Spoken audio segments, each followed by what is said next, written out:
Everyone, Smalley started coming out with my thoughts on what we've seen so far for the early Secrets of Strixhaven spoilers. We haven't gotten any official spoilers yet, so it's mostly just leaks and stuff right now, but I found some of it super interesting. I'm actually getting super excited for this set, so I'm just going to talk about it. So it'll be the first time we've returned to Strixhaven, which we saw for the first time in April of 2021. So it's been almost exactly 5 years in between sets, which is pretty. I mean, not too bad of a turnaround.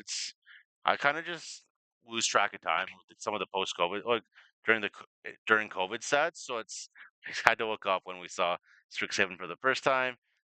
It's going to be released on April 24th, so a couple weeks. I believe pre-release is the 17th. It'll be based around again the five colleges at Strixhaven, so five enemy colored combinations. So Warhold's red white, Prismari's blue red, Quandrix is blue green, Silvercool is black white, and Witherbloom is green black. We're gonna get a commander deck for each of them. I'm not gonna talk about that, but we're gonna get a couple new mechanics and converge. So converge checks the colors of mana used to cast it. So in between like 1 and 5, we haven't seen that since Battle for Zendikar, which is about 10.5 years ago. Silver Quill will get Repartee, which triggers when you cast an instant or sorcery spell that targets the creature, similar to what we got with Heroic in the original Theros box, except Heroic just cared about you targeting the creature. And then Prismari gets Opus, which cares when you cast an instant or sorcery, and then does more if you've spent 5 or more mana to cast it. And then we're also getting one creature with Grandeur and one with Miracle so far. And then, so with some of the spoilers so far, we're getting each of the colleges will be getting a 2 mana charm, similar to like we've gotten charms enough, so it's usually be 2 or 3 mana spells, which would choose one of the modes, and then Witherbloom command is black and a green to sacrifice a permanent to draw 2 cards, gain 5 life, or destroy non-land permanent with mana cost 2 or less. The gain 5 life mode seems less good, but the destroy a non-land permanent with mana value 2 or less seems really good. And then sacrifice a creature to, sacrifice a non-land permanent to draw a card, draw 2 cards. Sorry, which seems really good. I mean, Abrupt Decay was played in Modern for the longest time. I don't think there's really any playable black-green decks right now, but Abrupt Decay was black and a green for an instant that can't be countered, destroy something mana value 3 or less. So this doesn't kill as much, it can be countered, but you're trading some of the raw power for a bit of utility, which seems really good. Blow something up early game or late game, either gain enough life to survive or sacrifice a permanent to draw 2 cards. And it's not just sacrifice a non-token permanent or sacrifice a creature or artifact, just sacrifice anything. So if you have a random just token that you don't really need just sitting around, sacrifice it to draw 2 cards. The next one is Prismari command, but it's choose one, surveil 2, draw a card, deals 1 damage to each of 1 or 2 targets, or return target non-land permanent to its owner's hand. So it's either kill 2 1 toughness creatures, or ping them and a 1 toughness creature, draw a card, surveil 2, and then draw a card. Filters a bit of selection later in the game, or bounces a big threat that can just allow you to get through with the last bit of damage you need. Quandra's Charm is the next one. It's blue and a green. Choose one. Choose counter target spell unless its controller pays 2. Strike target enchantment. Or target creature becomes a 5/5 until end of turn. So it's countering something big that you just don't want to have resolve. Helps your creature win combat or push through a bit of damage. Or destroy targets. Enchantment, I guess it can also essentially just hard counter damage based removal or something as well. Seems really good. Next one is Warhold Charm. Red and a white. Each opponent sacrifices a creature, a non-token artifact, of their choice. Return target artifact or creature with mana value 2 or less from your graveyard to the battlefield. And creatures you control get +1/+1 and gain trample until end of turn. So I don't know how many non-token artifacts are going to be sitting around, especially in limited or standard, but the other two modes seem really good. Just like get something back end of their turn, help your creatures survive combat, or just push through the last bit of damage you need. Seems really good. Silver Quill Charm seems really good as well. If it's black and a white, choose one, put 2/1/1 counters on target creature. Exile target creature with power 2 or less, or each opponent loses 3 life and you gain 3 life. So help a creature win combat. Two different ways of pushing damage through can help you stabilize or just kill something that that's annoying. It's really good. I guess the Exile too, so it's really good. Shattered Acolyte's a really good creature as well. Just I think sometimes we've seen creatures like this in the main board, but it's one in a white for a 2/2 with lifelink, and then one sacrifice it, strict target artifact or enchantment. It's pretty solid. And then the first two Opus cards we've seen so far, but Colorstorm Stallion, one blue and a red for a 3/3 with haste and ward one, and then Opus gets +1/+1 until end of turn. And if 5 or more mana was spent to cast a spell, create a token that's a copy of this creature.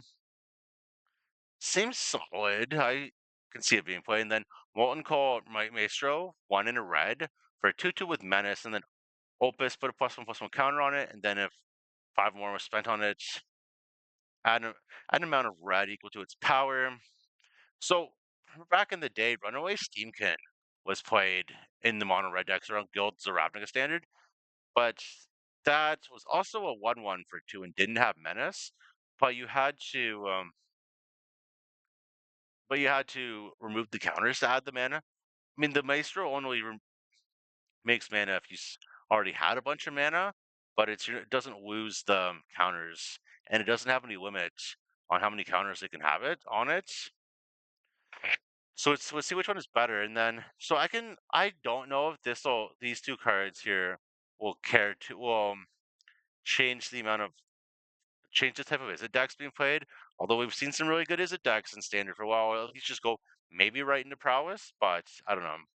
We'll see. Then the next one is Zephi and the Tempest. It's 5 blue red for a 5/7. Then once during each of your turns, you can cast an instant sorcery spell from your hand without paying its mana cost. I guess it allows you to cast some of your big instants and sorceries without casting them, but still, if you're paying again, it seems more of a win more. You're casting a big creature just to maybe cast a couple cards like for free. At what point? How many small spells do you have to cast for free? Without like to make this card worth it? Probably a lot. I don't know. This one seems really good, but Mana Sculpt, one blue for an instant counter target spell. If you control a wizard, add an amount of colorless mana equal to the number of mana spent to cast that spell at the beginning of your next main phase. So this is kind of a callback to Mana Drain, except it's like obviously a lot worse. But it's Mana Drain was a super old card, blue counter target spell. Then you add that much colorless mana to your mana folder in the next turn. This is a bit worse. A lot worse. I mean, you can still be a lot worse mana drain and still be really good. I don't know how many playable wizards are on standard right now, but I'd probably consider this. Then the next one seems really good, but it's Emeritus of Ideation. It's 3 blue for a 5/5 flying ward 2. It enters prepared, and whenever this creature attacks, you may exile 8 cards from your graveyard to make this creature prepared. And then I'm assuming the Ancestral Recall on it, target player draws 3 cards at an instant, is what you cast when it's prepared. So the question I have with this is with prepared, I'm assuming being prepared lets you cast the spell half because it's just kind of like the typical wizard thing of preparing your spells.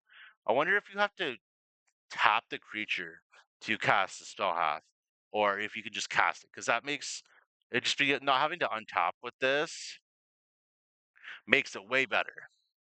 And I guess the other question I have is: are we gonna get a creature for each of like the boon cycle from early Magic? So it's just a recall is easily the best of the cycle, but Dark Ritual was also really good.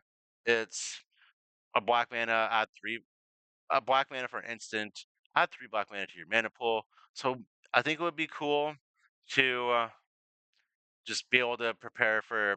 We'll have a creature that's cast a Dark Ritual when prepared. Lightning Bolt as well, so red instant deal 3.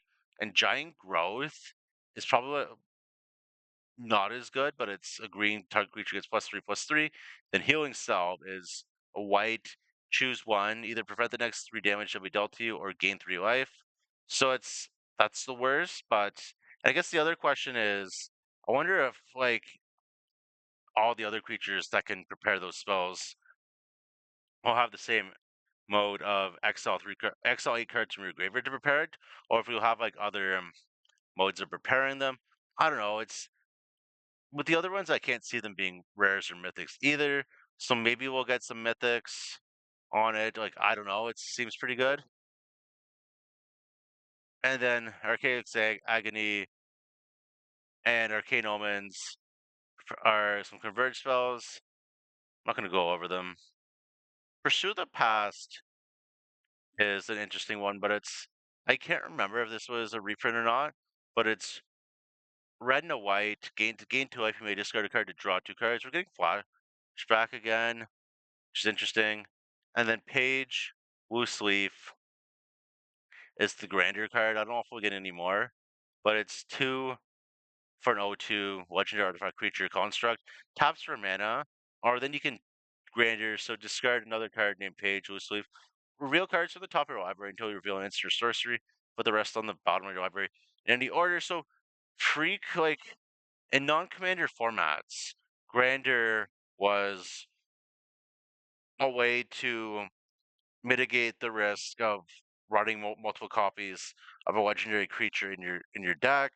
I believe we got it in either Planar Chaos or Future Sight. I want to say Future Sights. So it's been a while since I've seen any of those cards, but it could be interesting. Let's see if we get more. But then we're also getting the Mystical Archives. Again, a good stock up is a pretty good card. Cool to get a cool version of it. Mathematics. It's probably going to be a Judge Call Nightmare. And then Warhol the Historian is another. I believe it's main set as well, but it's 3 red, white for a 5/5 with flying and haste. And each instant or sorcery card in your hand has Miracle too. So if it's the first card you draw each turn, you cast it for its Miracle cost. Then at the beginning of each opponent's upkeep, you may discard a card. If you do, draw a card. So it's just another way to Miracle stuff again. It's a good body in its own. There is a red white dragons deck in standard right now too, so I wouldn't be surprised if we see this card get played in it. Anyways, I believe that's all we've gotten so far. Some super interesting stuff so far. I'm definitely pretty excited for this set. So from what we've seen, I wasn't all that interested in the original Strixhaven. I guess Expressive Iteration was kind of a messed up card, but it was other than that, it's pretty good. Thanks for watching.